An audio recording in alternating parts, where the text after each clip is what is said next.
Why is he naked? Why is Ulfa naked? Holy freaking moly. So I literally, as soon as that fight finished, I saved and I went to bed because it was so draining. But the buzz from that whole fight.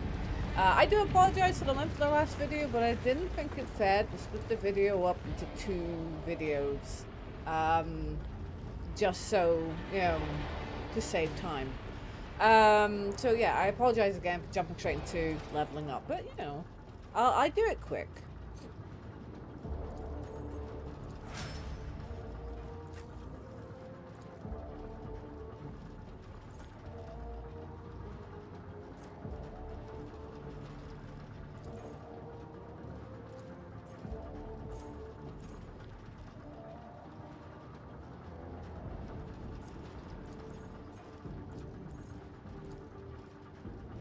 I don't want the AP increase. Okay, I'll have the AP increase.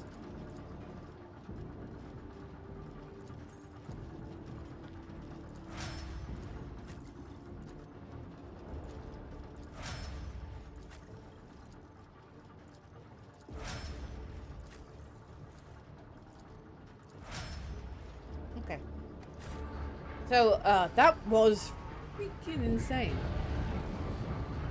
So we're gonna report. Wait, can we talk to, like, are they dead? Are they dead? Are they dead?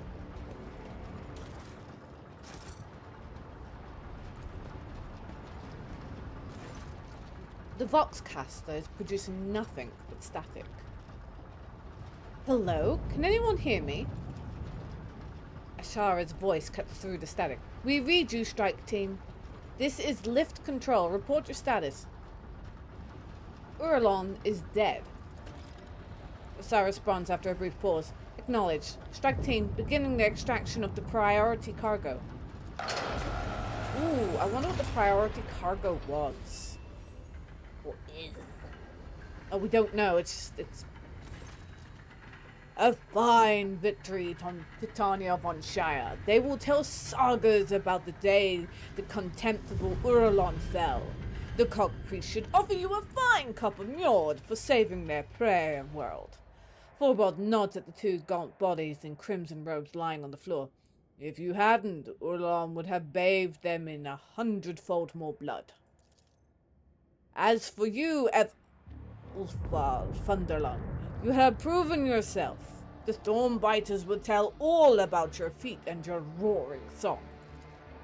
I thank you, Thorbold. You and your brothers fought well. You did the wolves proud. It'll be my joy to share a cup with you at the victory feast, Ironhide.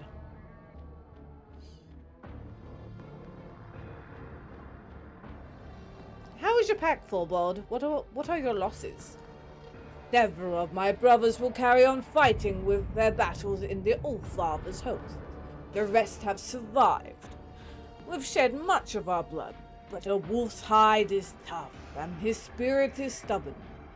When you take us down, you had better finish us off. The Stormbiters live on this day and the next. I see you and Ulfa have worked through your quarrels. It doesn't become a noble warrior to bark at his battle comrade after a good fight. Ulfa Thunderlung has proven that the spirit of the baleful howl is alive and strong. So let ravens fly where he has walked, and let them tear at the body harvest left in his wake. May black men guide you through the black night, Ironhide. Know that if your pack calls, the baleful howl will always answer. Oh, I wonder what was hidden down there. What was the treasure that Ulalon was after? I know not. Calcazar's carols did not allow anyone into the hidden arsenals. All we could see was them dragging crates up to the surface. 'Tis the age-old way. We fight, they sweep up the spoils. Fulbold grimly nodded at the pair of corpses. We brought these from below. For all I know, it was his carols that killed them to seal their lips. You see no sign of violence on the 2 women's bodies, but their porcelain white skin proves without a doubt that they are dead. Their hands are clutched together in a death grip. The sweet scent of rotten meat prickles my nostrils, but it is not the fallen bodies I smell. It's the hands of the Inquisitor's minions. It is what my instincts tell me too. My heart never had strong faith in Calcasar's words before, but now whatever phantom trust I had is scattering into smoke. We must ask questions and get the answers by force, if that is the way it has to be. Both walls affirm the last words with a fervent and murderous nod. Hemrix casts a grim glance at the mighty warriors, but does not contradict them, either out of agreement or doubt that his survival were he to raise an objection. That's fair. Something strange has occurred to the two women's augmentics. It is as if they've begun to grow inside their flesh, spreading webs of metal around them. Suddenly you hear a click inside one of the tech priest's body, and her eyes open wide. A spasm shakes her gaunt limbs, making Fulbul clutch his weapon. Her lips twist into a crooked line, forcing out two words. The yoke. Huh, curious. Get me a healer, priest. We have heavily wounded here. Fulbul roars his command into a vox, but there is no immediate response. Reconstruction. Impossible. The woman's whisper is barely audible, but the weak voice that is coming from her pale lips still sounds more alive than the mechanical hiss of a rock. The shelter has fallen. Remained hunter comes. Cessation of vital functions. Inevitable. Her eyes momentarily roil back, and then a metallic churn inside her chest brings her back to consciousness. Reading the unit's noospheric signature, no evidence of corruption registered in the algorithms, detecting substantial logical disruption within the augments. Threat level low. Let's try inspecting the priest rooms. We failed. There is not a single wound upon her white skin. You cannot understand the reasons, but she is most certainly dying, like a wilting metal flower. Who are you? Magos Axiomantha Hanuman. That is my identifier. Pascal's mechandrite snapped up in a whirlwind of alarm, and the recorder in his box activates with a click. Initiation, interrogations, procedure. You are not the first servant of the Omnis I have met who goes by that name. The tech priest responds with a faint and enigmatic smile. You have found yourself at the center of a tangle of a paradoxicality. You spoke of shelter and the maimed hunter. What did you mean by it? This place was a shelter. The Lord Inquisitor hid me here, and not only me. A high-pitched groan of pain interrupts her words. The maimed hunter, a figure of termination, an unknown variable, Armanat's nemesis. I never met them, but I inferred their existence based on statistical evidence and logical conclusion. The portents of entropy foretell that the hunter is near.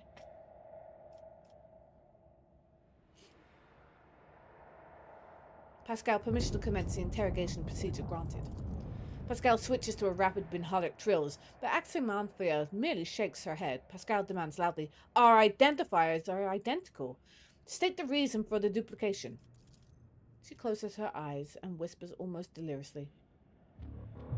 Portent left by the Messiah. A cog pattern in which the righteous may see the Deus Mechanicus. After the less than coherent response, Pascal continues sharply. I seek Archmagus Amonat. Where is he? The Messiah of Discontinuum was revoked. Pascal says nothing for a while, then inquires thoughtfully. The maimed hunter. What are the unit's status and parameters? Coming. Concealed. Proceed with caution, for the hunter too sees the Messiah's sign. Pascal, what have you learned from your conversation? The unit lacks clear answers. Her cognitive abilities have been damaged, but her analytic data suggests a higher validity to our identifiers being an exact match.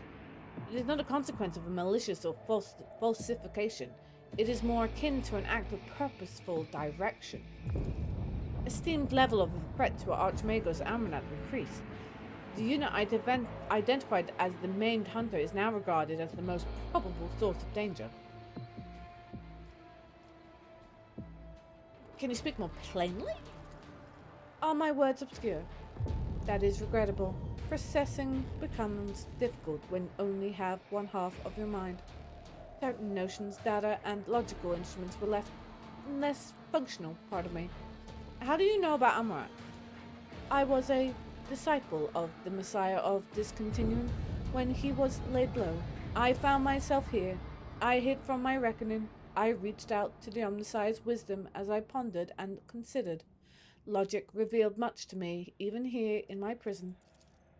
The cycle will be We'll try that again. The cycle will be discontinued, sister. Pascal speaks the words of the sacred motto with an air of mournful consolation.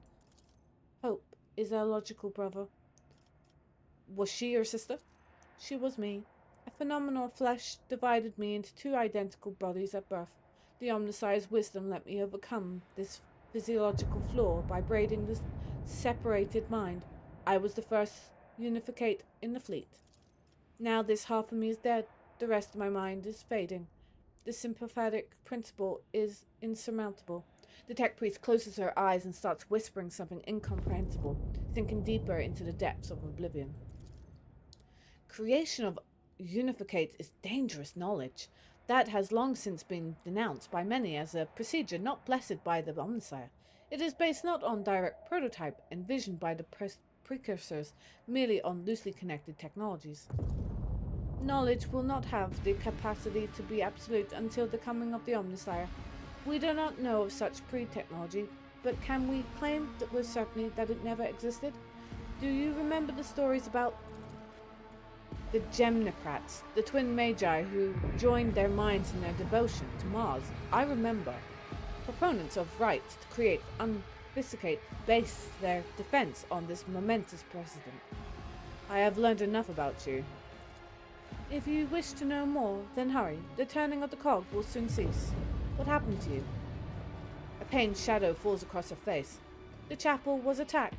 The preservation protocol commanded me to hide within the inner artifactorium and block all outside access to it. Prolonged presence in close proximity to the object was prohibited by the algorithm, but the preservation protocol had a higher priority. The object affected me. I resisted. Resistance led to structural change. What object? The yoke. The weapon we forged at the Lord Inquisitor's command. The destroyer of worlds. I need more details. How does it work? What is this yoke? An enigma. The project was kept secret from everyone, including the Smiths. We forged fragments of it. It was a tool for controlling energies of staggering power, and it was not the Omnissiah's blessed gifts that served as its foundation. It was forbidden knowledge, knowledge that we comprehended. Extreme blasphemy. We were continuing the work of our mentor, Archmagus Amnat. It was his wisdom that made our toils possible. Aximantha's words render Pascal speechless. Henrik shakes his head in amazement. A yoke? A means of restraint. It sounds like a project on a grand planetary scale. This is the first I'm hearing of it. Perhaps there was hidden purpose to my assignments behind combating the cult and accompanying you, Titania von Schei. Why? What else do you know about this weapon? How did Calcazar learn of it? Against whom does he intend to use it? Against anyone. Its power is absolute. The first experiments with this tech relic were calamitous. The tech blight is merely its echo. Its potential is so much greater. She stops, as if frightened by her own words. It never should have fallen into the hands of the laity, but the Lord Inquisitor stole it. Its secret was procured beyond the dimensional gate, beneath the dark stars, and passed over to Amranat. Calcazar destroyed the Messiah of Discontinuing and robbed him, and claimed the secret for himself. He knows. He knows. She points at Fulborg. He was there. Fulborg glances at you with shame. She speaks no lies. The first task the Inquisitor gave us in the Expanse was to destroy occultic heretics. The deed was done. This Armanat, was he a good priest? Did Calcazar drag us into something foul? Ulfa looks away and rumbles heavily. I was there too. I fought those judged by Calcazar. Pascal's voice... Oh, sorry. Pascal's voice... Pascal's vox sounds as if a hot metal string just snapped inside. This unit is waiting for an explanation. Why did Calcazar need you to do it? At first he tried to do everything swiftly and quietly, but his agents and the cog priests loyal to him failed to capture the leader of the tech heretics. That's when he realized he needed indestructible warriors. He needed us. The cog girls were powerless against the wolves' might, and we brought carnage to the explorator ships and worlds. Ulfa, why did you keep quiet about this? Ulfa mutters, his expression as dark as a storm cloud. It was not my concern, only another's will. It was the chapter's business. I have already told you more about the wolves than many of my brothers would have said in my place.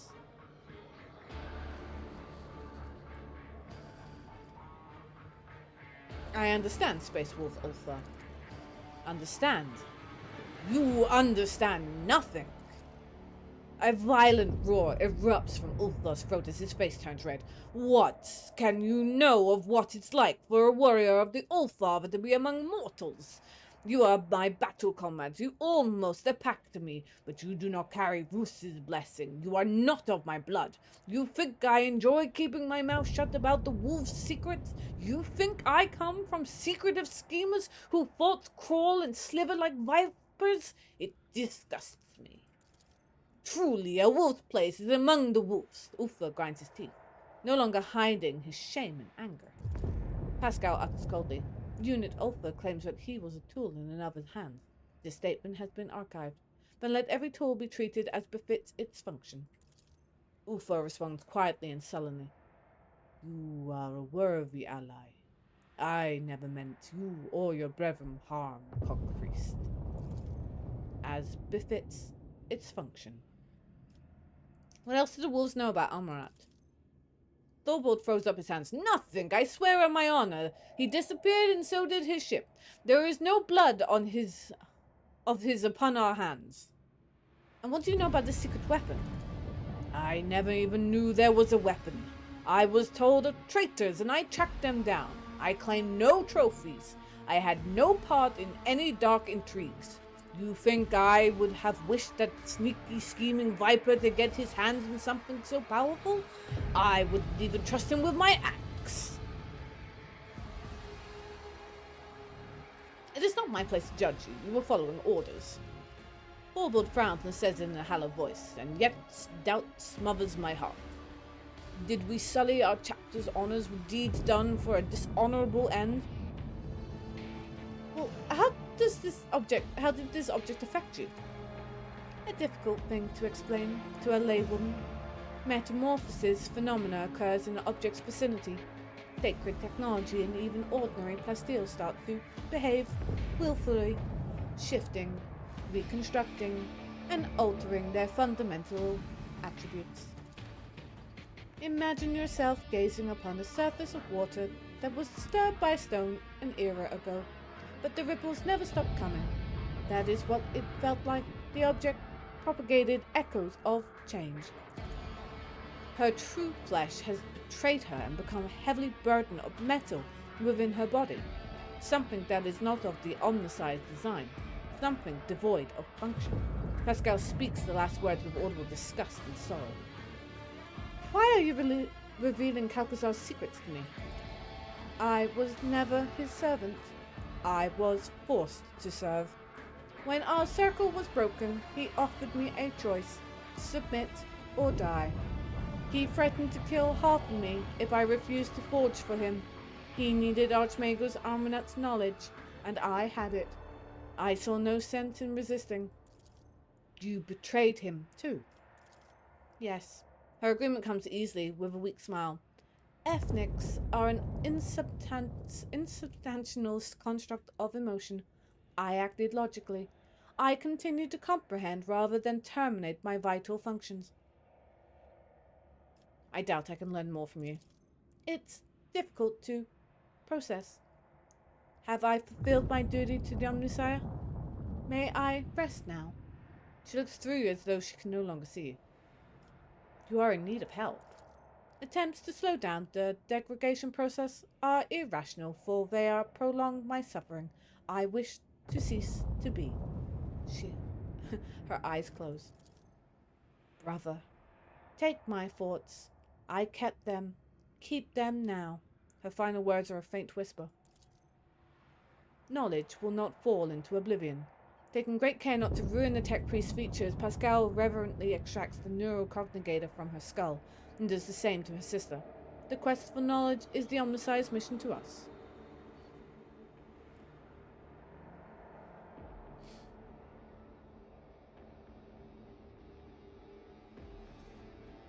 May the Deus Machinus accept their souls. May the wolf that stalks between stars keep their departed souls. Ooh, I was thinking of hello. I was thinking of inspecting the cargo, but the reason why I didn't is I don't want Calcazar to know that that I have the one-up, kind of like the knowledge. He might already know for all I know, but I don't want him to know. No. He's not to know no.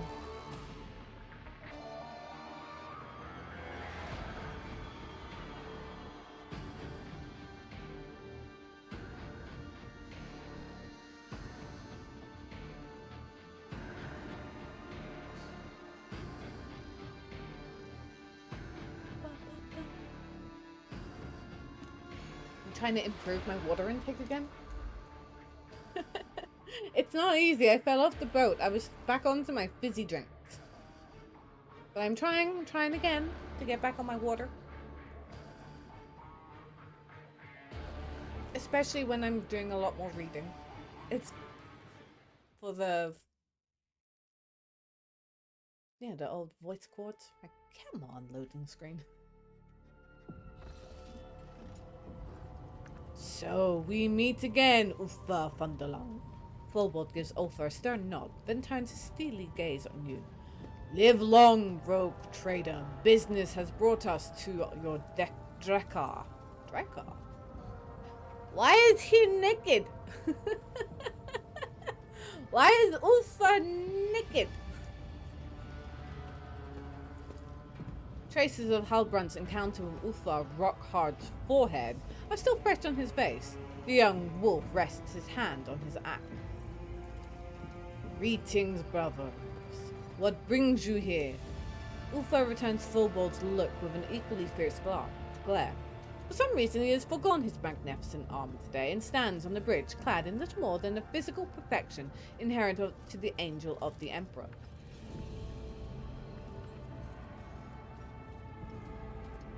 Ooh, let's have a feast. My lord Fulbod, I shall immediately order every officer on deck to begin preparations for a feast. The leader of the Space Wolves raises his hand imperiously, but a hint of approving smile plays about his lips. Wait, Titania von Shire. Before we revel in victory, the deed must first be done. Fulbod's face breaks into a wide grin. His affected severity vanishing from his face. He rumbles solemnly. Brother Ulfa, you swore that you would stand for the honor of your pack. The baleful Howl. Did you descend to Urufret's too with your brothers? Did you fight? That world my boot did tread. In fallen halls my victory cries I roared. The day the Ulfather asks for a reckoning of my deeds, I will not be ashamed to tell him of the siege of Urufret. Who will bear witness to the truth of this wolf's words? I will bear witness. We know you, Titania von Shire. We have seen you in battle. We believe you. Show us the scars, brother Ulfa, that we may seek the mark of your deeds in the flesh. I did not acquire my scars to show them off, brother Thorvald. Show the scars, brother! Show the scars! Fulboard's cry is echoed by the other wolves who bang their fists on their armor in time with the words. The ship begins to vibrate. Let's have a look at, closely look. Ulfar's decision to appear at the meeting without his armor suddenly makes sense. You are watching a ritual, and Ulfar's show of modesty is merely a part of the performance. Okay, I'm gonna show the scars. Ulfar turns with an ostentatious reluctance to let the light fall on the flesh. On the fresh marks he received on Urfit's tooth. He had no idea he had suffered such deep and grievous wounds. The crowd erupts in roars of approval.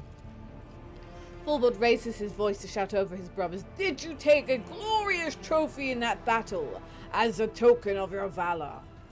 Ulfar removes the horn he wrenched from the Hellbrute from his belt, and you notice that it is already carved with the Fenrisian rune. The wolf proudly shows the trophy to his comrades, causing another explosion of cheers.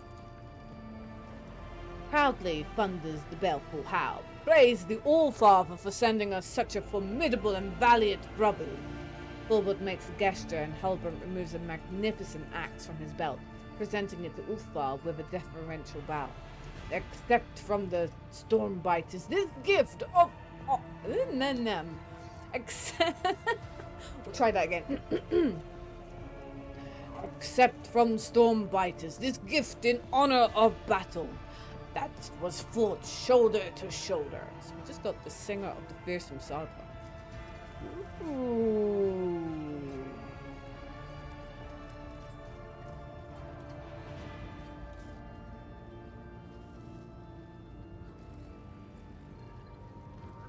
So that's it, you're all best friends now. "Of course, rogue trader. Ulfar's glorious brother, and any one of us would gladly die for him. Do not seek to understand wolves. Only one born on Fenris can understand the nature of our friendship and our enmity. And the Stormbiters are my brothers. It has been an honor to hunt with you all." Fulbold, now will you tell Ulfar where to look for his brothers? The wolf hands you a data slate. The coordinates displayed in it are the monstrous distance from the inhabited world of the expanse. "I will not stand in Ulfar's way if he chooses to go searching. But brother, you have proven the glory of your pack. Is it not time to sever this weird thread? With respect, I once again extend my offer to join the Stormbiters." The pack's plasteel marks are resting in Fulbold's outstretched hands. "Forgive me, brother, but I must decline your offer, though my heart fills with joy at the thought of fighting alongside you." And Ulfar draws a knife adorned with scarlet runes and slices his palm. "I, Ulfar Thunderlung, swear before the Black Mane and by the blood of Fenris that I will not cease to seek my pack until my own eyes behold them, alive or dead." "I understand, brother," Fulbert sighs with regret. "May Black Mane run beside your path. Fortify yourself. Stoke your rage. I see your heart is darker than the waters of the world sea. So I ask you, take care that you do not join those of whom we must not speak." "Of whom must you not speak?" Halbrand clears his throat and opens his mouth to reply, but he catches the sharp glances of Ulfar and Fulbert and swiftly changes his mind. "You do not need that knowledge at that. There are paths in the forest that only wolves ought to tread." Fair enough. Ulfar, give us a look at your new axe. Fulbert grins with pride as he looks upon the magnificent weapon. "Our rune priest quenched it in the blood of the despicable world bearers who fell on Urfet's tooth. The blade is enameled with bone meal from the tooth of the Fenrisian kraken, and inscribed on it are the names of all the brothers of the baleful Howl Pack." You know that the name inscribed on the Fenrisian weapon can mean different things, whether glorification of past heroes or commemoration of the fallen. Ulfar runs his fingers over the symbols, lingering first on one name and then another. You are no expert in Fenrisian runes, but you can make out these two, Arnulf and Skadati. "Thank you for this gift, worthy of the Valkyrie Highenhard." Ulfar tests the weight of the new weapon, and his face bears a satisfied expression, seen only on the face of true warriors who have found the perfect weapon for their hands. But I see you have decorated your trophy from your pet too. With something of a flourish, Ulf shows you the angular yet graceful script of runes that wind around and round the gleaming horn. When I return to Fenris, I will drink Mjord from this while singing the saga of my march into the Corona's expanse. Oh, what now? Well, we should probably return to our Deca. You sense a question mark at the end of the Thorvald statement. Ufal's face becomes serious and he gives you a significant look. I can hardly let the glorious wolves of Fenris leave without first treating them to a fine feast.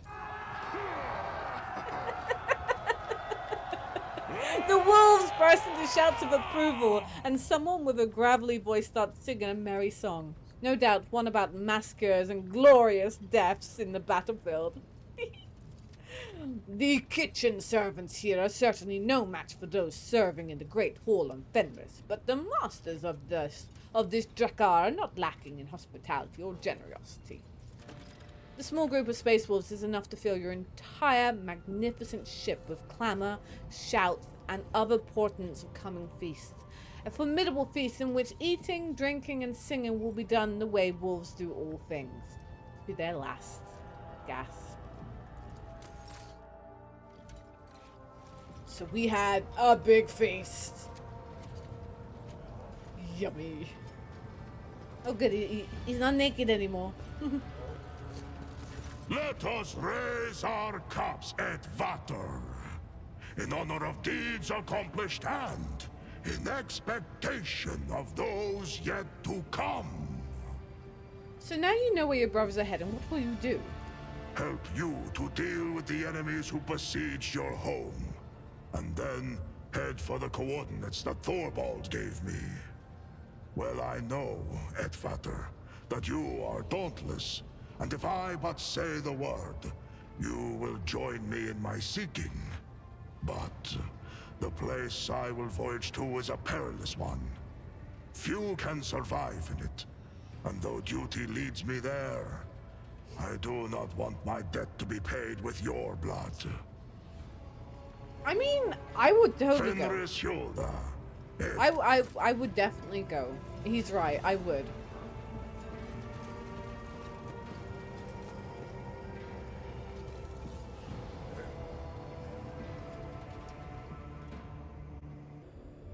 Alright. So, let's talk to Henrik. So that was kind of big. To what do I owe this visit? No. Hair, he does not. I've noticed a lot of people actually aren't caring. Captain. Lord Captain. Do you know what I do now need to do? Is I need to, like, shop. We need to shop.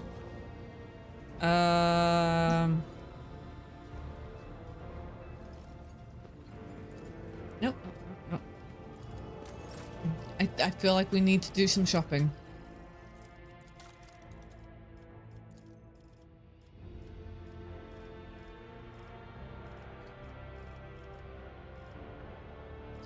Do you know what I actually feel like? Hold on, let's the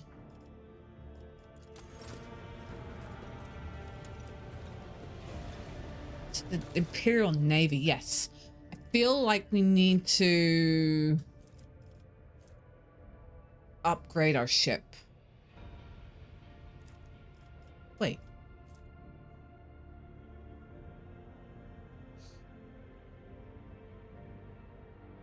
Oh, they were both. Okay.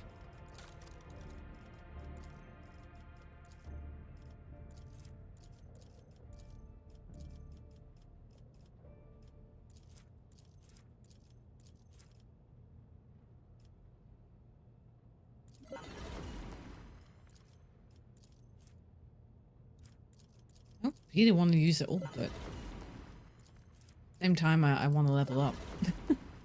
At the same time I want to level up.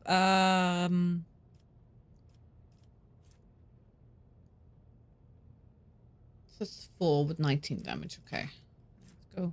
But we still haven't really 27 damage. No, we still haven't really, have we?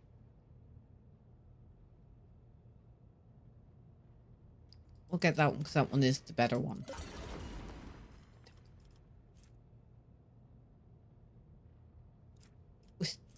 Why? Why? Gosh. Fine.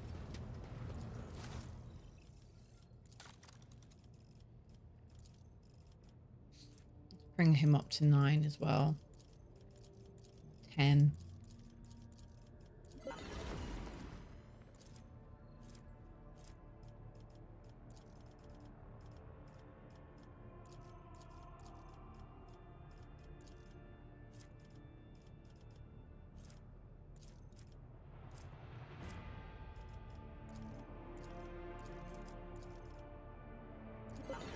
Okay, that did bring us up to 9.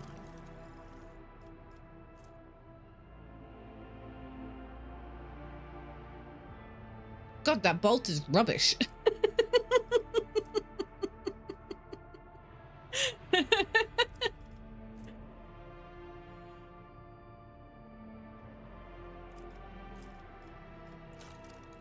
That was the full thing. Oh, that was rubbish.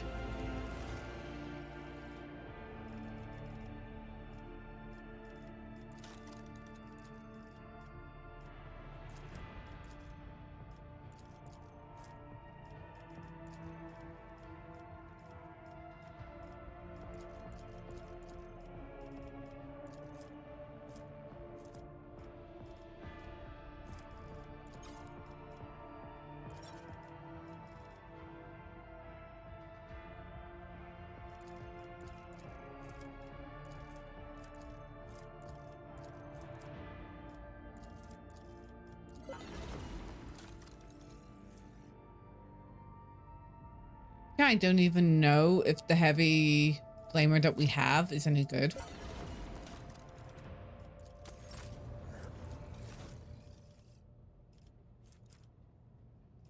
We don't have much of a high reputation with him, do we?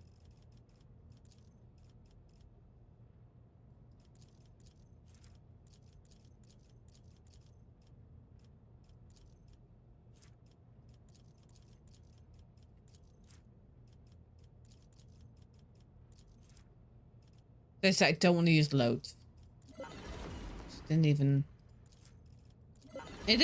puck us over.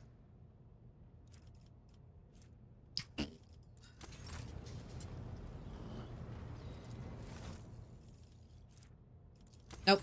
Fine. Okay. Oh no, it did nothing. Nothing. Okay, where are we heading to now? Probably to Footfall?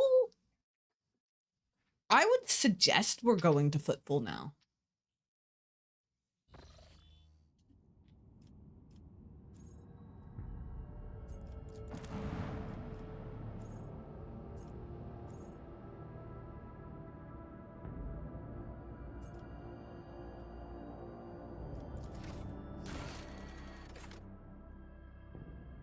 So we've already done the Baleful Howl.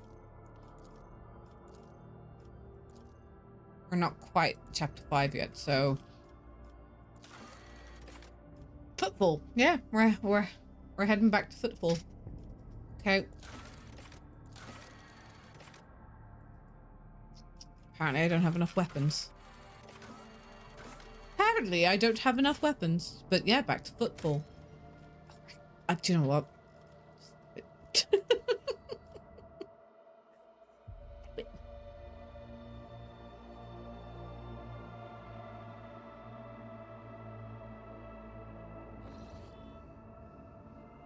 We have to make our way there.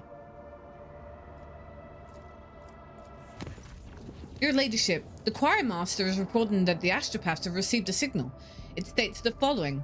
Arc Mechanicus Hermetico is calling the unit. Pascal Hahnemann directed visit. Priority ahead of the queue. Purpose discontinuing the cycle. It is followed by a set of coordinates. According to my data, the lost sacred vessel, Hermetico, is the flagship or headquarters and last confirmed location of the Archmaker's Armament. I hereby request permission to immediately embark on the expedition. Chart the course to transmitted coordinates. But first, Pascal, why are you being summoned to that ship? No, Data. are available. No hypotheses are available. The justification is irrelevant. If the blessed Armanat summons me, I must comply with directive. Chart a course. Let's go. I am coming, mentor. Let's go. And the great thing about it, ooh, everything's falling.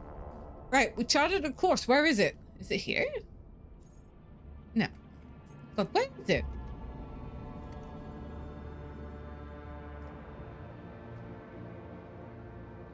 We need to find it.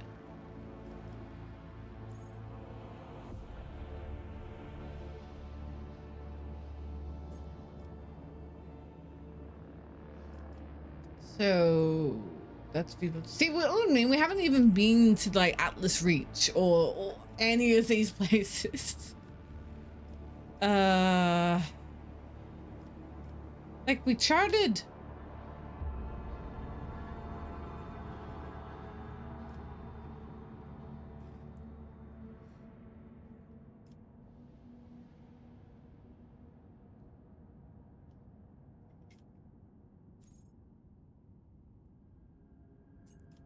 I don't know. Hold on. I need to figure out System Speculo. System Speculo.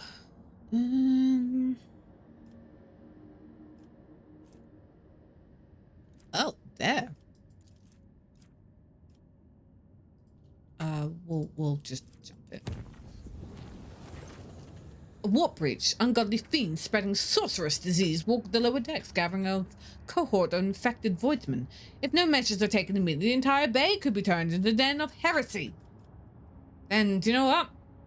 The crew will receive military gear. It came at a high price. It's fine. It's fine.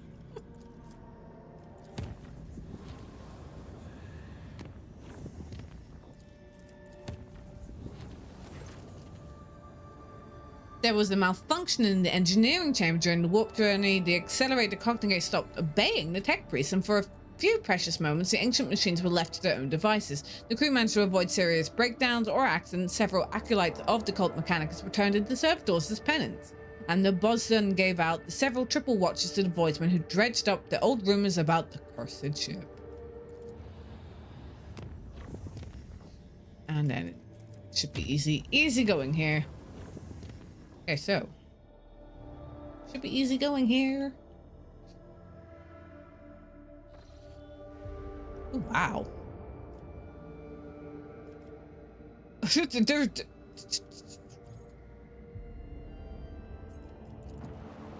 Guessing that's where we're meant to go. Your ladyship, hailing the ships surrounding the Hermetico's wreck, led to receiving the following transmission. We are the Cognizance Fleet. We praise the Messiah of discontinuing. We remain in prayer. We remain on standby. Let the cycle be discontinued. The Omniscient knows all, comprehends all. We are the Cognizance Fleet. We praise the Messiah of discontinuing. Pascal, it looks like a gathering of believers in this discontinuing cycle.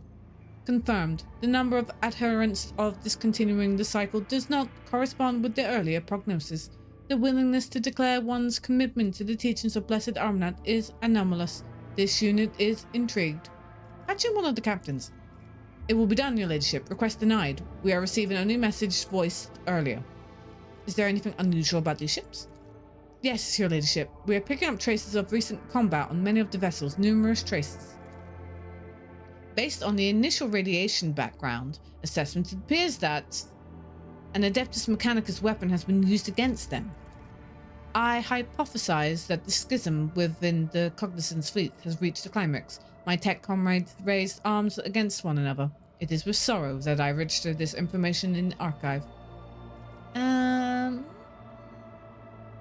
Let's leave them be. As you wish, your ladyship. Let's go straight to the big one. Your ladyship, according to the ship's registry, we're looking at the Arc Mechanicus Hermetico. We picked up a Vox signal coming from her.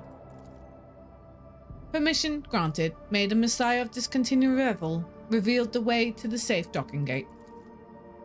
Requesting the right to participate in the first boarding party, evaluating shuttle docking options. Is there a safe docking spot? Not at the moment, your ladyship. The damage to the hull makes observations difficult, and the surviving vacuum locks are sealed shut. I hypothesize that the proper vacuum lock may be opened using my personal access code, justification, and message from the Arc Mechanicus. What do we know about the ship? Each Arc is a sanctuary for the Adeptus Mechanicus. Every such ship is a relic. They are incredibly ancient, and were made to search for sacred standard template to construct patterns.